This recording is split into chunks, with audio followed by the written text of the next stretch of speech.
여기 천안에서 수도권으로 이사를 희망하는 부부가 있습니다. 이 부부는 남편분만 천안에서 서울로 이제 출퇴근했었는데 이제 아내분도 서울로 출퇴근을 해야 돼서 이 영등포 인근으로 집을 알아보고 있는데요. 금융 컨디션은 현재 집 매매 때 받은 대출 외에 추가 부채는 없는 상황이라서 대출은 1억 원 정도 남았는데 최근 해당 아파트 실거래가 기준으로 처분하고 나면 1억 9천만 원의 순자산 확보가 가능할 것 같고 여기에 예적금까지 포함하면 2억 2천만 원입니다. 연봉은 두 분 합쳐서 8천만 원이고 정책자금 제외하고 은행에서 받는 주담대 기준으로 한다면 아파트 가격은 5억 내지는 6억 원에서 찾아봐야겠네요. 두 분은 이 사당과 신도림으로 출퇴근하기에 좋은 위치에 너무 무리하지 않는 가격 선에서 매물을 알아보고 싶어 하셨습니다. 또 더불어 이제 아이 계획이 있다고 하셔서 유아, 초등학교 교육 인프라까지 고려해봤습니다. 첫 번째 알아본 곳은 개봉 두산 아파트입니다. 이곳은 서울시 구로구에 위치해 있고 개봉역 1호선이 지납니다. 개봉역에서 신도림까지는 6분 정도 걸리네요. 천안에서보다는 확실히 출퇴근하기 좋아요. 당연하겠지만 개봉동은 주위에 편의시설과 교육 인프라가 잘 구성되어 있는 편입니다. 그럼 아파트는 어떨까요? 28년식의 구축 아파트라서 지상, 지하 주차장 모두 있지만 확실히 신축과는 차이가 있습니다. 집은 25평형에 5억 1,500만 원으로 올라와 있는데 최고 6억 1,000만 원에서 약 14.75% 하락한 가격입니다. 방 2개 욕실 1개로 기존에 살던 곳과 비교하면 약간 불편함은 있을 수도 있겠어요. 그렇지만 평수보다 현재 예산과 교통에 좀 더 초점을 맞추고 싶어 했기 때문에 평수는 25평형까지 후보에 포함이 가능했어요. 알파룸이나 북박이가 따로 없기 때문에 아마도 방 2개 중 하나는 드레스룸으로 사용하면 좋을 것 같다 이런 생각도 드네요. 예산을 한번 볼게요. 자본 2억 2천만 원을 가지고 계산을 해볼 건데요. LTV는 시세 기준 70%로 적용하면 최대 3억 6,050만 원 대출을 받을 수 있게 되는데 취득세 약 570만 원, 중개보수로 약 200만 원도 현재 자본과 대출을 받으면 모두 가능하겠죠. 그런데 이분들 연봉 합산이 8천만 원이 넘지 않아서 정책자금도 고려했지만 현재 받아볼 수 있는 신혼부부 대상 정책자금은 매매가 5억 미만의 주택 구매 시에만 도움을 받을 수 있어서 시중은행 기준으로 저희가 계산을 해봤습니다. 자, 그럼 은행에서 대출을 받았을 때 월별 대출 납입금은 어떻게 될까요? 3억 6,050만 원을 30년 동안 4% 원리금 균등 상환으로 대출을 받았을 때 매월 172만 1,082원을 상환해야 됩니다. 자, 두 번째는 안양시 안양동에 있는 삼성 매매안입니다. 도보로 안양역까지는 4분 걸리고 또 안양역에서 신도림까지는 20분 정도 소요가 됩니다. 도보와 열차 기다리는 시간을 따져봐도 1시간이면 충분히 출근하죠. 자, 그리고 이제 어린이집과 유치원이 가까워서 육아 난이도를 낮출 수 있고요. 그리고 이 역에 바로 엔터6가 있어서 편의성도 굉장히 좋아 보입니다. 그럼 아파트는 어떨까요? 단지 내 시설들이 깔끔하게 관리되는 것 같아요.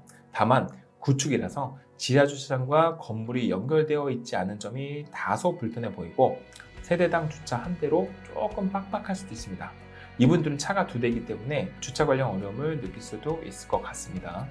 집은 24평형이 5억 8천만 원으로 올라와 있는데 집 구조는 방 3개 욕실 하나입니다. 방이 조금 작게 나와 있지만 방 3개와 넓은 발코니를 활용하면 유용하게 공간 구성을 할 수 있을 것 같아요. 팬트리를 구성한다든지 말이죠. 예산을 한번 볼게요. 자본금 2억 2천만 원을 가지고 계산을 해보자고요.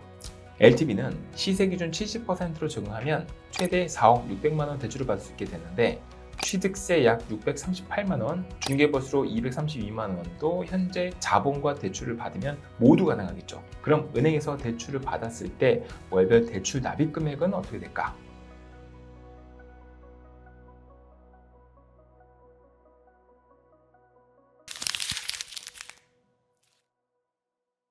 세 번째는 군포시에 있는 삼성 미도 아파트입니다.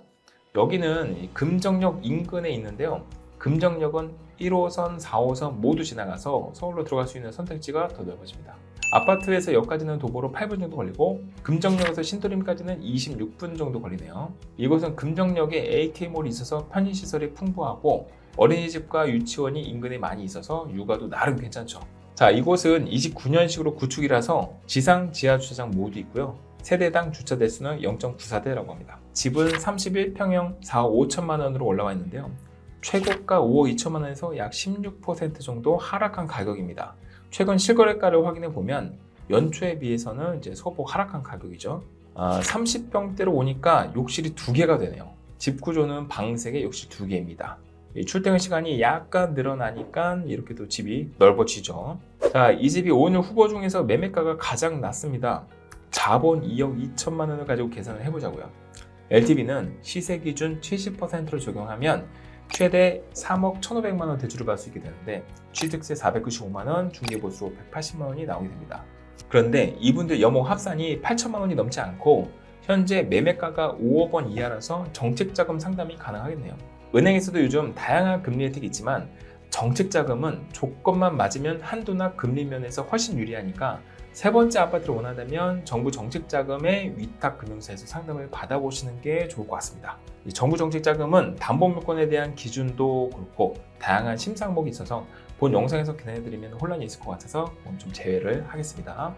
자, 그럼 은행에서 대출을 받았을 때 월별 대출 납입금은 어떻게 될까요? 3억 1,500만 원을 30년 동안 4%의 원리금 균등 상환으로 대출을 받았을 때 매월 150만 3,858원을 상환해야 됩니다. 오늘 계산한 월별 납입금도 주담대 최대금리 4%로 잡아본 건데 은행 상담하시면 DSR과 담보평가 기준에 따라서 변동이 있을 수 있습니다. 자, 이렇게 아파트를 보면 영등포와 가까워질수록 매매가는 높아지는 듯한데요.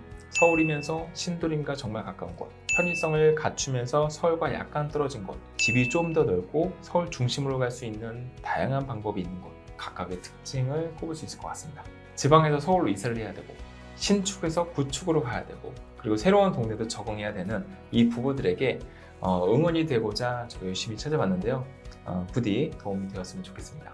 언제나 그렇듯 부동산에는 정답이 없기 때문에 이 투자라기보다는 언젠간 내 집을 갖기 위한 시장 조사를 하는 거다라는 생각으로 이제 영상을 제가 준비를 하고 있으니까요. 앞으로도 계속 구독과 관심 부탁드리고요. 지금까지 부동산 공부하는 대출상담사 김주수였습니다. 감사합니다.